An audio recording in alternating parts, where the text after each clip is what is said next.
Hello বন্ধুরা, আজকে আমার রান্নাঘরে দেখাবো লাউর খোসার ভর্তা কীভাবে বানাচ্ছি। দেখতে থাকো পুরো ভিডিওটা। লাউর খোসাটা তো কেটে কুচি কুচি করে ধুয়ে নিয়েছি। তারপরে দেখুন এদিকে কড়াইয়ের মধ্যে দিয়ে দিয়েছি সরষের তেল, কালো জিরা, রসুন আর পেঁয়াজ কুচানো, কাঁচা লঙ্কা, তারপরে দেখুন শুকনো লঙ্কা দিয়ে সুন্দর করে ভেজে এটাকে নামিয়ে ফেলবো। তারপরে এইদিকে দেখুন কুচানো লাউর খোসাগুলো দিয়ে দিচ্ছি, দিয়ে স্বাদ মতো লবণ আর হলুদ দিয়ে এটাকে সুন্দর করে ভাজতে হবে। না ভাজলে কিন্তু বাটতে কিন্তু এটা ভালো লাগবে না।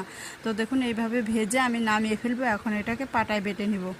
এইভাবে পাটায় বেটে বাটার ভর্তা কিন্তু অসাধারণ খেতে লাগে। আপনারাও এরকম যদি লাউয়ের খোসা থেকে বাড়িতে ফেলে দেবেন না, একবার হলেও এরকম ট্রাই করে খেয়ে দেখবেন, অসাধারণ লাগবে। তো আমার ভিডিওটা ভালো লাগলে অবশ্যই সাবস্ক্রাইব, লাইক, কমেন্ট করে পাশে থাকবে। এই দেখুন আমার সম্পূর্ণ বাটা হয়ে এসছে। আমি এখন এটাকে নামিয়ে ফেলবো, তাহলে জানিয়ে যাবেন কেমন হয়েছে।